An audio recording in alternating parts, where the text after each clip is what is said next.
Trump thotë se Shtetet e Bashkuara do të ndalojë investitorëve të mëdhenj blerjen e shtëpive për të lehtësuar mundësinë e blerjes së shtëpisë nga njerëzit e thjeshtë. Presidenti Donald Trump tha se Shtetet e Bashkuara duhet të ndalojë investitorët e mëdhenj institucional në blerjen e shtëpive për një familje, duke argumentuar se pronësia korporative ka ndihmuar ta bëjë strimin dhe më të paarritshëm për amerikanët e zakonshëm. Një kohë shumë të gjatë, blerja dhe zotrimi i një shtëpie konsiderohet maja e ëndrrës amerikane, është shpërblimi për punë pa lodhur dhe të bërë gjën e duhur, por tani për shkak të inflacionit rekord të lartë shkaktuar nga Joe Biden dhe demokratët në Kongres, ajo ëndër amerikane po bëhet gjithnjë më e paarritshme për shumë njerëz, veçanërisht për amerikanët e rinj, tha Trump në një postim në Truth Social.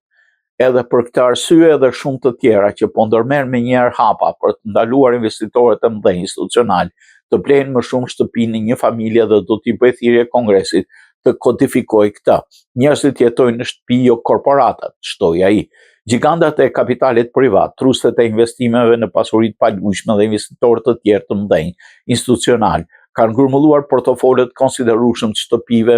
me qira për një familje gjatë dekadës fundit. Shumë kanë argumentuar se këto investime kanë ulur furnizimin për banesa në tregun atyre që duan të bëhen pronar dhe për ndihmuar rritjen e çmimeve.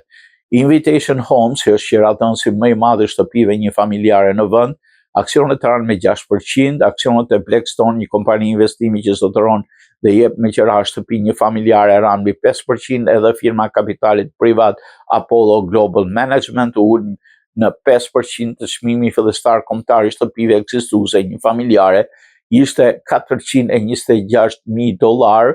në tërmëjorin e tretë të vitit 2025, pasi arriti një rekord për $435,300 në verë. Sipas shoqatës kombëtare të agjensive të pasurive të palujshme, norma mesatare e hipotekës 30 vjeçare, mortgage, me interes fiks është aktualisht 6.19 sipas Mortgage News Daily. Trump nuk dha detaje se si do zbatohej një ndalim i tillë, por ai tha se planifikon të paraqesë propozime shtesë për shtrëhimin dhe përputhshmërinë e tij gjatë një fjalimi në Forumin Ekonomik Botror në Davos pas 2 javësh. Senatori Tim Scott, kryetari i komisionit që mbikëqyr shtrëhimin në Senat, tha se ndërsa mirëpret nismën e Trump për përballueshmërinë, mënyra më e mirë për të ecur përpara do të ishte projekt ligji i tij dypartiak Road to Housing. Viti 2026 do të jetë viti kur ta zgjidhim siç duhet përballueshmërinë e shtrëhimit për familjet punëtore, shtoi senatori.